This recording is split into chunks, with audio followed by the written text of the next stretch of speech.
석양이 물드는 독일 프랑크푸르트의 한 아파트 창문으로 들어오는 노을빛이 서재를 비추고 있고, 클라우스 박사는 책상 위에 놓인 딸 헬레나의 사진을 바라보며 깊은 한숨을 내쉬었죠.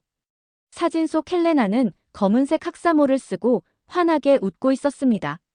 미국 매사추세츠 공과대학교, 약칭 MIT의 졸업식 날이었던 그때만 해도 모든 것이 순조로웠습니다. 6달이 지났는데도 돌아올 생각을 않는구나. 클라우스가 중얼거렸습니다. 그의 목소리에는 걱정과 의문이 가득했어요. 물리학 분야에서 독일을 대표하는 과학자인 클라우스는 언제나 논리적이고 체계적인 사고를 중시했습니다. 하지만 딸의 결정은 그의 이해 범위를 벗어났어요. 그는 사진 아래에 놓인 헬레나의 마지막 이메일을 다시 한번 읽어보았습니다. 아빠, 엄마, 저는 한국에서의 연구를 계속하기로 결정했어요. 여기서 만난 기회들이 너무나 놀랍습니다. 제가 연구하는 양자 컴퓨팅 분야에서 한국은 믿을 수 없을 만큼 앞서 있어요. 실리콘밸리 제안은 고맙지만 지금은 여기 머물고 싶습니다. 곧 더 자세히 연락드릴게요. 사랑해요. 클라우스의 아내 안나가 따뜻한 차 2잔을 들고 서재로 들어왔습니다. 건축가로서 그녀의 섬세함은 집 안 곳곳에 깃들어 있었죠. 고전적인 유럽 건축 양식과 현대적 미니멀리즘의 완벽한 조화가 그들의 집을 특별하게 만들고 있었습니다. 또 헬레나 생각 중이신가요? 안나가 차를 내려놓으며 부드럽게 물었어요. 클라우스는 고개를 끄덕였습니다. 이해할 수 없어. 실리콘밸리에서 좋은 기회가 기다리고 있었는데 갑자기 한국으로 간다니.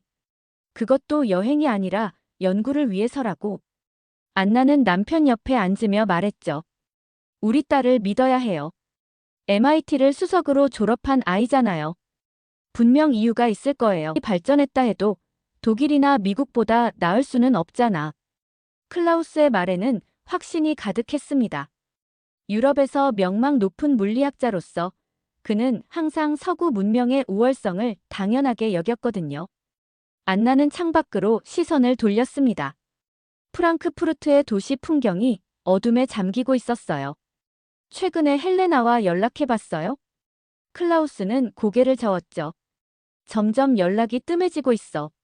처음에는 일주일에 2번씩 화상통화를 했는데 이제는 한 달에 1번 메시지로 잘 지내고 있다는 말만 보내오고 있잖아. 안나의 얼굴에 걱정의 그림자가 드리워졌습니다. 설마 헬레나에게 무슨 일이 생긴 건 아닐까요? 한국이라는 나라가 어떤 곳인지 우리는 잘 모르잖아요. 클라우스는 자리에서 벌떡 일어났습니다. 그의 눈빛이 결연했어요. 더 이상 기다릴 수 없어. 직접 가봐야겠어. 한국으로요? 안나가 놀라며 물었습니다. 그래. 직접 가서 헬레나가 왜 그곳에 머무르는지, 무슨 일이 있는지 확인해야겠어. 클라우스의 목소리는 결연했습니다. 안나는 잠시 생각에 잠겼다가 결심한 듯 말했어요. 저도 같이 갈게요. 우리 딸이 무슨 선택을 했는지 이해하고 싶어요. 다음 날 클라우스와 안나는 한국행 비행기 표를 예매했습니다. 며칠 뒤 그들은 짐을 싸고 공항으로 향했죠. 비행기를 기다리며 클라우스는 태블릿으로 한국에 대한 정보를 찾아보고 있었습니다. 여기 보니까 한국은 인터넷 속도가 세계 1등이라네. 클라우스가 놀란 눈으로 말했어요. 아마 그건 통계상의 오류일 거예요. 우리 독일도 인터넷이 빠르잖아요. 안나가 대답했습니다. 12시간의 긴 비행 끝에 그들은 마침내 인천국제공항에 도착했습니다. 비행기에서 내리자마자 그들은 처음으로 한국의 현실과 마주하게 되었죠. 와, 이 공항. 정말 깨끗하네요. 안나가 주변을 둘러보며 감탄했습니다. 입국 심사대로 향하는 길, 그들은 자동화된 시스템의 놀라움을 금치 못했어요. 긴 줄도 복잡한 절차도 없었습니다. 모든 것이 빠르고 효율적으로 진행되었죠. 이게 아시아의 효율성인가? 클라우스가 중얼거렸습니다. 아직 그의 마음속에는 의심이 가득했어요. 하지만 이것은 시작에 불과했습니다. 진짜 놀라움은 아직 오지 않았죠. 입국 심사를 마친 클라우스와 안나는 공항 로비로 나왔습니다. 그곳에서 그들은 또 다른 놀라운 광경을 목격했죠. 디지털 안내판이 여러 언어로 정보를 제공하고 있었고, 로봇 안내원이 여행객들에게 길을 알려주고 있었습니다. 저것 좀 보세요. 안나가 무인 배송 시스템을 가리키며 말했어요. 짐을 호텔까지 바로 보낼 수 있대요. 우리가 직접 들고 다닐 필요가 없다니. 클라우스는 반신반의하는 표정으로 무인 배송 시스템으로 다가갔습니다. 터치스크린에 호텔 주소를 입력하자 시스템이 즉시 응답했어요. 그들의 짐은 컨베이어 벨트를 타고 어딘가로 사라졌습니다. 정말 도착할까? 클라우스가 걱정스럽게 물었죠. 안내원 말로는 우리보다 먼저 호텔에 도착할 거래요. 안나가 대답했습니다. 공항에서 나와 도심으로 가는 길, 그들은 공항철도를 이용했습니다. 깨끗하고 조용한 전철 안에서 클라우스는 창밖을 내다보며 서울의 첫인상을 받아들이고 있었어요. 고층 빌딩들이 질서정연하게 늘어서 있었고, 도로는 깨끗했으며 교통 체증도 예상보다 훨씬 적었습니다. 독일의 대중교통은 항상 지연되는데 여기는 정확히 시간표대로 움직이는군요. 안나가 말했습니다. 건축가로서 그녀의 눈은 도시의 구조와 기능성에 자연스럽게 주목하고 있었어요. 서울역에 도착한 그들은 지하철로 갈아탔습니다. 지하철 역사는 마치 작은 쇼핑몰 같았어요.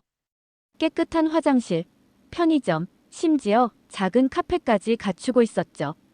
독일에서는 지하철역에서 휴지 조각 하나 찾기도 어려운데 클라우스가 놀라움을 감추지 못했습니다. 호텔에 도착했을 때 그들의 짐은 이미 객실에 배달되어 있었어요. 클라우스는 믿을 수 없다는 듯 고개를 저었습니다. 효율성의 극치로군. 그날 저녁 그들은 헬레나에게 연락했습니다. 내일 너의 아파트로 갈게. 클라우스가 말했어요. 다음 날 아침 클라우스와 안나는 헬레나가 살고 있는 강남의 한 아파트 단지 앞에 도착했습니다. 그들 앞에 펼쳐진 것은 마치 미래 도시에서나 볼 법한 초고층 아파트 단지였어요. 헬레나가 여기 산다고? 안나가 목을 뒤로 젖혀 위를 올려다보며 물었습니다. 30층이 넘는 건물들이 늘어서 있었고 각 건물 사이에는 아름답게 조경된 공원이 자리 잡고 있었죠. 단지 입구에는 첨단 보안 시스템이 설치되어 있었습니다. 얼굴 인식 카메라가 방문객을 스캔했고 디지털 안내판이 방문 절차를 안내했어요. 엄마, 아빠. 익숙한 목소리가 들려왔습니다. 헬레나가 환한 미소를 지으며 그들에게 달려왔어요. 재회의 기쁨을 나누며 그들은 헬레나의 아파트로 향했습니다. 엘리베이터는 버튼을 누르지 않아도 자동으로 그들이 가려는 층을 인식했어요. 어떻게 알았지? 클라우스가 놀라 물었습니다. 얼굴 인식이에요. 제가 미리 부모님을 등록해뒀거든요. 헬레나가 대답했죠. 헬레나의 아파트 문 앞에 도착하자 문이 자동으로 열렸습니다. 비밀번호 입력도 카드 스캔도 필요 없었어요. 환영해요, 헬레나님. 방문객 두 분과 함께 입장하셨습니다. 인공지능 비서의 목소리가 아파트 안에서 흘러나왔습니다. 클라우스와 안나는 말문이 막혔습니다. 아파트 내부는 그들의 상상을 초월했어요. 모든 것이 스마트폰으로 제어 가능했고 창문을 통해 서울의 탁 트인 전망이 펼쳐졌습니다. 바닥이 따뜻하네. 안나가 놀라며 물었어요. 온돌이라고 해요. 한국의 전통적인 난방 시스템이죠. 바닥 전체를 데워서 공간을 따뜻하게 만드는 방식이에요. 독일의 라디에이터보다 훨씬 효율적이고 쾌적해요. 헬레나가 설명했습니다. 클라우스는 방 안을 둘러보며 감탄하고 있었어요. 이 모든 게 어떻게 가능한 거지? 독일에서는 이런 기술이 상용화되려면 20년은 더 걸릴 텐데. 한국에서는 이게 기본이에요. 헬레나가 웃으며 말했습니다. 사실 제 아파트는 그렇게 최신식도 아니에요. 더 고급 아파트는 더 많은 기능이 있대요. 헬레나의 안내로 세 사람은 근처의 대형 병원으로 향했습니다. 클라우스는 발걸음이 내키지 않았지만 딸의 자신감 있는 모습에 이끌려 따라갔어요. 독일에서 병원 방문은 항상 계획이 필요한 일이었습니다. 예약을 하고 오랜 시간을 기다리고 복잡한 절차를 거쳐야 했죠. 외국인도 진료받을 수 있는 거니? 클라우스가 걱정스럽게 물었습니다. 헬레나는 미소를 지었어요. 물론이죠. 이 병원은 국제진료센터가 있어서 외국인 환자들도 편하게 진료받을 수 있어요. 영어, 독일어, 중국어, 일본어 등 다양한 언어 서비스도 제공한답니다. 병원에 들어서자 깨끗하고 넓은 로비가 그들을 맞이했습니다. 마치 고급 호텔 같은 분위기였어요. 안내 데스크에서 헬레나가 독일어로 대화를 나누더니 금방 접수를 마쳤습니다. 이제 어떻게 하지? 예약은? 안나가 궁금해했습니다. 걱정 마세요. 곧 진료받을 수 있을 거예요. 헬레나가 대답했어요. 놀랍게도 10분도 채 지나지 않아 클라우스의 이름이 불렸습니다. 그들은 현대적인 장비로 가득한 진료실로 안내되었어요. 의사는 유창한 영어로 클라우스의 상태에 대해 물었고 통역사가 독일어로 번역해 주었습니다. 이게 말이 돼? 클라우스가 놀라움을 감추지 못했어요.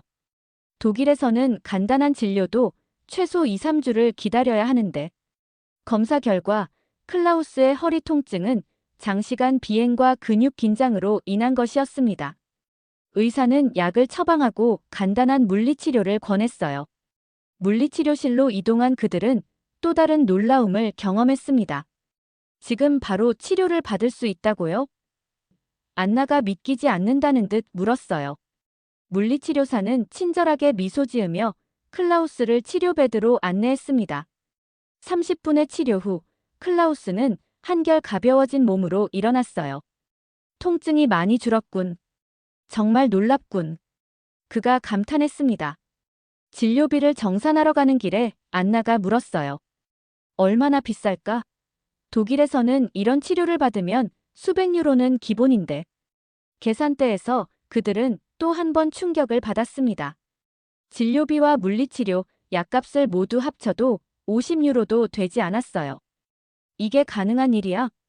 클라우스가 영수증을 들여다보며 물었습니다. 어떻게 이렇게 효율적이고 저렴할 수 있지? 헬레나가 설명했어요. 한국의 의료 시스템은 국민건강보험을 통해 운영되고 첨단 디지털 시스템으로 관리돼요. 그래서 진료 대기 시간이 짧고 비용도 저렴하죠. 외국인은 보험 혜택이 적지만 그래도 독일보다 훨씬 저렴해요. 약국으로 향하는 길에 클라우스는 생각에 잠겼습니다. 그의 머릿속에서 한국에 대한 선입견이 조금씩 무너지고 있었어요. 약국에서도 그들은 또 다른 효율성을 경험했습니다. 약사는 약의 용법과 주의사항을 자세히 설명해 주었고 약봉투에는 QR코드가 인쇄되어 있었어요. 이건 뭐니? 안나가 QR코드를 가리키며 물었습니다. 스마트폰으로 스캔하면 약에 대한 모든 정보를 확인할 수 있어요. 복용 시간이 되면 알림도 받을 수 있고요. 헬레나가 자랑스럽게 설명했어요. 병원 방문 후 그들은 근처 카페에서 휴식을 취했습니다.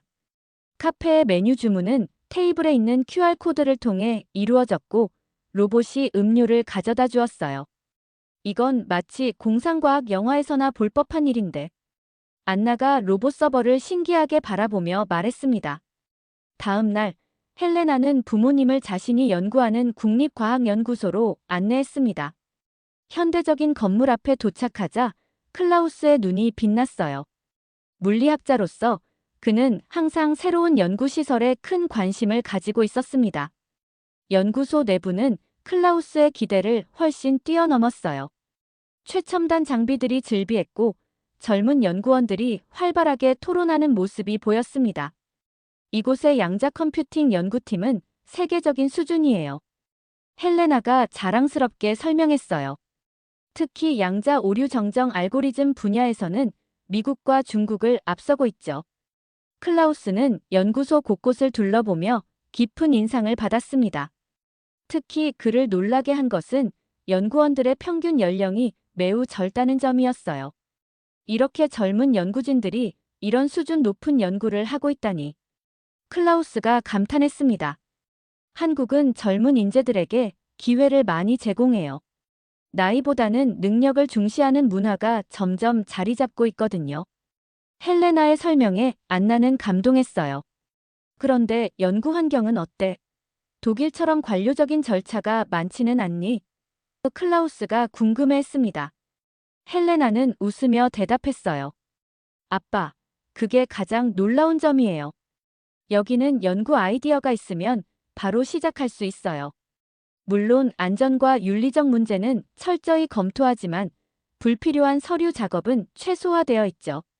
연구소 투어를 마친 후 그들은 구내 식당에서 점심을 먹었습니다. 클라우스는 계속해서 생각에 잠겨 있었어요. 헬레나, 내가 여기서 성공하고 있다는 건 알겠다. 클라우스가 마침내 입을 열었습니다. 하지만 장기적으로 봤을 때 내 미래는 어떻게 될지 궁금하구나. 유럽이나 미국의 연구 경력이 더 안정적이지 않을까? 헬레나는 자신감 있게 대답했어요. 그건 옛날 생각이에요, 아빠. 지금 한국은 과학기술 분야에서 엄청난 투자를 하고 있어요. 게다가 외국인 연구자들을 적극적으로 유치하고 있죠. 제 동료 중에는 독일, 프랑스, 미국 출신 연구자들도 많아요. 안나는 딸을 자랑스럽게 바라보았습니다. 내가 이렇게 확신에 찬 모습을 보니 안심이 되는구나. 점심을 마치고 나오는 길에 갑자기 하늘에서 비가 쏟아지기 시작했어요. 그러나 놀랍게도 연구소 입구에는 우산 대여 시스템이 마련되어 있었습니다. 그들은 QR코드만 스캔하고 우산을 빌려 나올 수 있었어요. 이런 사소한 편의 시설까지 갖추고 있다니. 안나가 감탄했습니다. 독일에서는 비가 오면 그냥 젖거나 택시를 타야 하는데. 그날 저녁 그들은 헬레나와 함께 서울의 유명한 야시장과 카페 거리를 방문했습니다. 밤 11시가 넘었음에도 거리는 여전히 활기찼어요. 젊은이들이 친구들과 즐겁게 대화하고 혼자 다니는 여성들도 많이 보였습니다. 독일이었다면 이런 시간에 여성이 혼자 돌아다니는 건 상상하기 어려운데. 안나가 놀라워했어요. 한국은 세계에서 가장 안전한 나라 중 하나예요. 헬레나가 자랑스럽게 말했습니다. 특히 거리 곳곳에 CCTV가 설치되어 있고 경찰의 순찰도 잘 이루어져서 범죄율이 매우 낮아요. 클라우스는 주변을 둘러보았습니다. 거리는 깨끗했고 사람들은 질서 있게 행동했으며 모든 것이 조화롭게 돌아가고 있었어요. 그의 마음속에서는 점점 더 많은 의문이 생겨났습니다. 왜 우리는 한국에 대해 이렇게 무지했을까? 다음 날 그들은 남산타워에서 서울의 아름다운 야경을 감상했습니다. 케이블카를 타고 올라가는 동안 그들은 서울의 화려한 야경을 내려다볼 수 있었어요. 마치 별들이 지상에 내려앉은 듯한 풍경이었습니다. 이런, 정말 아름답군. 클라우스가 넓게 펼쳐진 도시의 불빛을 바라보며 감탄했어요. 베를린이나 프랑크푸르트와는 완전히 다른 느낌이야. 타워에 도착한 그들은 전망대로 향했습니다. 360도로 펼쳐진 서울의 야경은 그야말로 장관이었어요. 한강을 따라 늘어선 고층 빌딩들, 곳곳에 빛나는 다리들, 그리고 끝없이 펼쳐진 도시의 불빛이 마치 살아 숨쉬는 것 같았습니다. 저기 보이는 건 강남이에요. 제가 사는 곳이죠. 헬레나가 한 방향을 가리키며 말했어요. 그리고 저쪽은 여의도. 한국의 금융 중심지예요. 안나는 멀리 보이는 한강의 물결에 시선이 고정되었습니다. 강을 따라 공원이 조성되어 있는 것 같은데, 맞니? 네, 한강공원이에요. 서울 시민들의 휴식 공간이죠. 자전거 도로도 잘 갖춰져 있고 다양한 문화 행사도 열려요. 헬레나가 설명했습니다. 그들이 전망대를 둘러보고 있을 때, 한 젊은 여성이 혼자 사진을 찍으려고 애쓰는 모습이 보였어요. 헬레나가 다가가 도움을 제안했고 그 여성은 감사하게 받아들였습니다. 사진을 찍어준 후 그 여성은 헬레나에게 감사 인사를 건넸고 세 사람이 외국인임을 알아차렸어요. 영어로 이야기를 나누기 시작했고, 그녀는 서울에서 꼭 방문해야 할 곳들을 추천해 주었습니다. 혼자 늦은 시간에 돌아다니는 게 불안하지 않으세요? 안나가 조심스럽게 물었어요. 그 여성은 의아한 표정을 지었습니다. 왜요? 서울은 세계에서 가장 안전한 도시 중 하나인데요. 밤에 혼자 다녀도 전혀 문제 없어요. 정말 부러운 일이네요. 안나가 진심으로 말했습니다. 독일에서는 여성들이 밤에 혼자 다니는 것을 꺼리거든요. 대화를 마치고 그 여성이 떠난 후 클라우스는 생각에 잠겼어요. 정말 놀라운 일이야. 도시의 안전성이 이 정도라니. 그게 한국의 또 다른 매력이에요. 헬레나가 말했습니다. 기술적 편리함도 좋지만 이런 사회적 안전망이 더 중요하죠. 남산타워에서 내려온 후 그들은 인근의 명동 거리로 향했어요.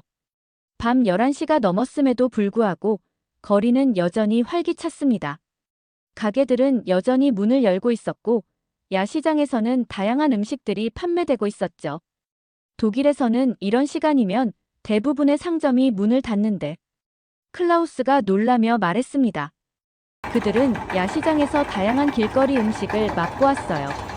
떡볶이, 호떡, 붕어빵 등 처음 접하는 음식들이 대부분이었지만 모두 맛있게 즐겼습니다. 야식을 즐기며 거리를 걷고 있을 때 갑자기 앞에 있던 젊은 남성이 뭔가를 떨어뜨렸어요. 안나가 그것을 발견하고 주워 그에게 건네주려 했습니다. 저기요. 이거 떨어뜨리셨어요. 안나가 영어로 말했습니다. 그 남성은 돌아보더니 감사하다는 말과 함께 자신의 지갑을 받았어요. 그리고는 작은 선물 가게로 들어가 작은 기념품을 하나 사서 안나에게 건넸습니다. 고마움의 표시예요. 그가 미소 지으며 말했죠. 안나는 깜짝 놀랐습니다. 이런 작은 일에도 이렇게 보답하다니. 한국인들의 정서예요. 헬레나가 설명했습니다. 정이라고 하는데 서로 돕고 감사하는 마음이 문화에 깊이 뿌리내려 있어요. 마지막 날 서울에 폭설이 내렸습니다. 클라우스와 안나는 아침에 일어나 창밖을 내다보며 놀랐어요. 15cm가 넘는 눈이 내린 모양이었습니다. 와, 정말 많이 내렸네. 안나가 감탄했어요. 이런 상황이면 프랑크푸르트는 완전히 마비되었을 텐데. 클라우스도 고개를 끄덕였습니다. 맞아요.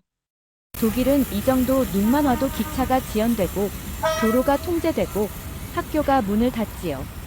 그들은 아침 식사를 마치고 헬레나를 만나기로 했습니다. 호텔 로비로 내려가는 동안 클라우스는 확신에 차 있었어요.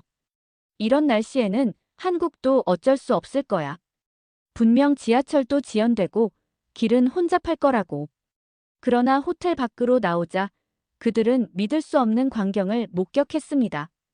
도로는 이미 완벽하게 제설되어 있었고 자동 제설 시스템이 계속해서 작동하고 있었어요. 보도블록에 내장된 발열 시스템이 눈을 녹이고 있었고 시민들은 평소와 다름없이 일상생활을 영위하고 있었습니다. 이게 어떻게 가능한 거지? 클라우스는 자신의 눈을 의심했어요. 그때 헬레나가 도착했습니다. 놀랐죠? 한국은 기상 조건에 신속하게 대응하는 시스템이 완벽하게 갖춰져 있어요. 제설 차량은 GPS와 인공지능을 활용해 가장 효율적인 경로로 움직이고 주요 보도는 융설 시스템이 설치되어 있죠. 그들은 지하철역으로 향했습니다. 놀랍게도 지하철은 정확한 시간에 도착했고 내부는 깨끗하고 따뜻했어요. 독일이었다면 지금쯤 기상 조건으로 인한 지연이라는 안내방송이 나오고 있을 텐데. 안나가 웃으며 말했습니다. 지하철 안에서 시민들은 평소와 다름없이 차분했어요. 누구도 날씨에 대해 불평하지 않았고 모두가 질서 있게 행동했습니다. 왜 아무도 당황하지 않는 거지? 클라우스가 의아해했어요. 한국 사람들은 어떤 상황에서도 침착함을 유지하는 능력이 뛰어나요. 그리고 시스템에 대한 신뢰가 높죠. 헬레나가 설명했습니다. 모두가 도시 시스템이 제대로 작동할 것이라고 믿기 때문에 불필요한 패닉이 없는 거예요. 그날 그들은 폭설 속에서도 완벽하게 기능하는 서울을 경험했습니다. 클라우스는 점점 더 깊은 감명을 받았어요. 그의 오랜 신념이 하나둘 무너지고 있었습니다. 오후에 그들은 대형 쇼핑몰에 들렀어요. 클라우스는 한국의 전자제품에 특히 관심이 많았습니다. 그는 물리학자로서 항상 최신 기술에 호기심을 가지고 있었죠. 이 기술들은 독일에서 볼 수 없는 것들이야. 클라우스가 최신형 롤러블 디스플레이를 보며 감탄했습니다. 어떻게 이런 혁신적인 제품들을 이렇게 빠르게 상용화할 수 있는지 이해가 안 가네. 헬레나가 설명했어요. 한국은 연구개발에서 상용화까지의 과정이 매우 빠른 편이에요.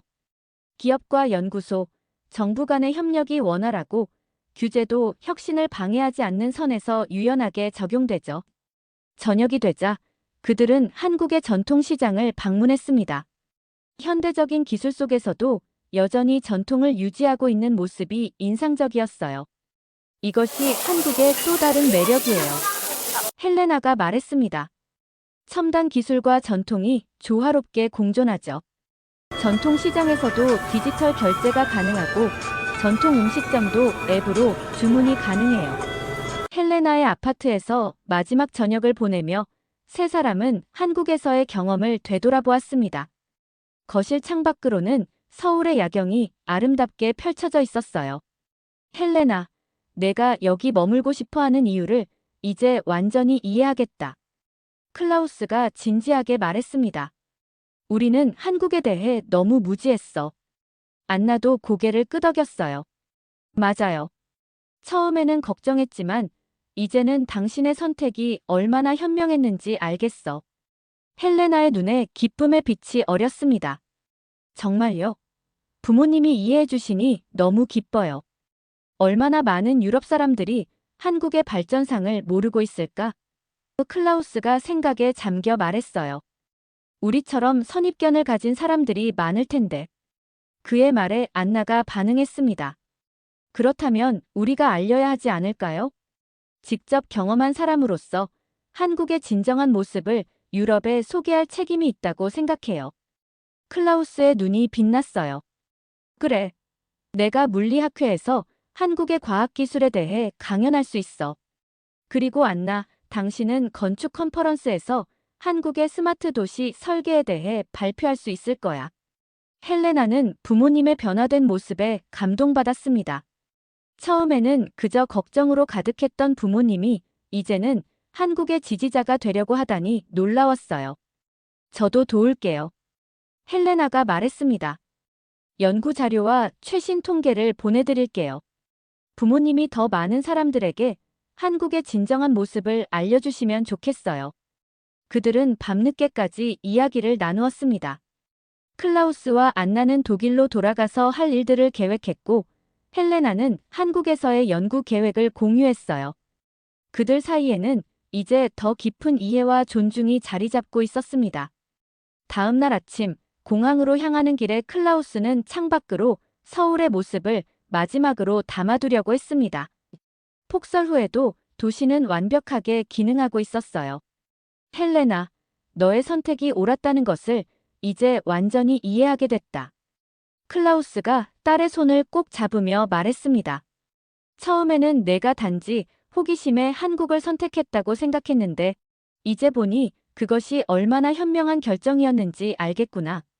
안나도 동의했어요. 우리가 너무 유럽 중심적으로 생각했던 것 같아. 세계는 우리가 생각했던 것보다 훨씬 더 다양하고 발전해 있구나. 공항에 도착한 그들은 마지막 작별 인사를 나누었습니다. 헬레나는 부모님을 꼭 안았어요. 곧 다시 만나요. 다음에는 제가 독일에 방문할게요. 헬레나가 약속했습니다. 그리고 우리도 다시 한국에 올 거야. 클라우스가 말했어요. 아직 보지 못한 것들이 너무 많아. 독일로 돌아간 클라우스와 안나는 약속대로 한국의 발전상을 알리기 시작했습니다. 처음에 그들의 지인들은 그들의 이야기를 반신반의했어요. 한국이 정말 그렇게 발전한 나라라고. 클라우스의 동료인 한스가 의아해했습니다. 직접 가보면 알게 될 거야. 클라우스가 자신감 있게 대답했어요. 한국은 미래를 살고 있어. 베를린에서 열린 물리학 학회에서 클라우스는 한국의 과학기술, 혁신과 연구 환경이라는 주제로 특별 강연을 했습니다. 그는 자신이 직접 경험한 한국의 첨단 연구시설, 효율적인 시스템, 그리고 혁신적인 접근 방식에 대해 열정적으로 이야기했어요. 한국은 우리가 생각했던 것보다 훨씬 앞서 있습니다. 클라우스가 강연 중에 말했습니다. 그들의 연구 문화는 창의성과 효율성이 완벽하게 균형을 이루고 있어요. 우리 유럽도 그들에게서 배울 점이 많습니다. 강연이 끝난 후 많은 동료들이 그에게 다가와 더 자세한 이야기를 들려달라고 요청했어요. 특히 젊은 연구자들은 한국에서의 연구 기회에 큰 관심을 보였습니다. 정말 놀라운 이야기군요. 한 젊은 물리학자가 말했어요. 저도 한국에서 연구할 기회가 있다면 꼭 도전해보고 싶습니다. 같은 시기, 안나도 프랑크푸르트에서 열린 건축 컨퍼런스에서 스마트 도시 한국을 주제로 발표했습니다. 그녀는 한국의 도시 계획, 스마트 기술의 활용, 그리고 효율적인 공공 시스템에 대해 상세히 설명했어요. 한국의 도시들은 기술과 인간 중심 설계의 완벽한 조화를 보여줍니다. 안나가 발표 중에 말했습니다. 특히 서울은 첨단 기술을 실생활에 완벽하게 통합한 사례로 우리 유럽의 도시 계획자들이 주목해야 할 모델입니다. 우리가 생각했던 것보다 한국이 훨씬 앞서 있다는 게 놀랍습니다. 한 독일 도시 계획자가 감탄했어요. 저희도 한국의 사례를 더 연구하고 적용해 볼 필요가 있겠군요. 클라우스와 안나의 이야기는 점점 더 많은 사람들에게 퍼져나갔습니다. 그들의 지인들 중 몇몇은 실제로 한국 방문을 계획하기 시작했어요. 우리도 직접 확인해 보고 싶어. 그들의 친구인 마르틴과 소피아 부부가 말했습니다. 다음 달에 한국 여행을 예약했어. 클라우스와 안나의 집 서재에는 헬레나가 보내준 한국의 사진들이 새롭게 장식되었습니다. 그 중에서도 서울의 야경을 담은 사진 옆에는 특별한 문구가 적혀 있었어요. 대한민국, 세계를 놀라게 하다. 한 달 후, 그들은 헬레나와 화상 통화를 했습니다. 헬레나는 더욱 활기차 보였고, 새로운 연구 프로젝트에 참여하게 되었다는 기쁜 소식을 전했어요. 부모님 덕분에 우리 연구소에 독일에서 온 인턴 학생들이 많이 지원했대요. 헬레나가 웃으며 말했습니다. 부모님이 한국의 좋은 홍보대사가 되어주셨네요. 클라우스와 안나는 미소를 지었어요. 그들은 딸이 내린 선택이 얼마나 현명했는지 이제 완전히 이해하게 되었습니다. 그리고 그들 자신도 한국이라는 나라를 통해 세계를 바라보는 새로운 시각을 얻게 되었죠. 헬레나, 우리는 내가 자랑스러워. 클라우스가 진심을 담아 말했습니다. 그리고 한국이라는 나라에도 감사해. 우리에게 새로운 세계를 보여줬으니까. 통화를 마친 후 클라우스는 자신의 다음 강연을 준비하기 시작했어요. 이번에는 더 많은 사람들에게 한국의 발전상을 알리고 싶었습니다. 사람들은 직접 경험하기 전까지는 믿지 않을 거야. 클라우스가 안나에게 말했어요. 하지만 우리가 계속 이야기하다 보면 언젠가는 많은 사람들이 한국의 진정한 모습을 알게 될 거야. 프랑크푸르트 공항. 마르틴과 소피아 부부가 한국행 비행기에 오르고 있었습니다. 그들의 손에는 클라우스와 안나가 준비해준 한국 여행 가이드가 들려 있었어요. 정말 기대되는군. 마르틴이 들뜬 목소리로 말했습니다. 클라우스와 안나의 이야기가 과장된 것인지 아니면 정말 한국이 그런 나라인지 직접 확인해 볼 거야. 소피아는 미소를 지었어요. 난 이미 그들의 말을 믿어. 그들이 그렇게 변할 정도면 분명 무언가 특별한 곳일 거야. 비행기가 이륙하며 마지막 자막이 나타납니다. 대한민국, 세계를 놀라게 하다. 이렇게 클라우스와 안나의 한국 여행은 끝이 났지만 그들의 이야기는 계속해서 퍼져나갔습니다. 한 번의 여행이 그들의 시각을 바꾸었고 그 변화는 주변 사람들에게도 영향을 미치기 시작했어요. 그리고 언젠가는 더 많은 사람들이 한국의 진정한 모습을 알게 될 것입니다. 오늘의 이야기는 여기까지예요. 구독, 좋아요, 알림 설정 부탁드려요. 감사합니다.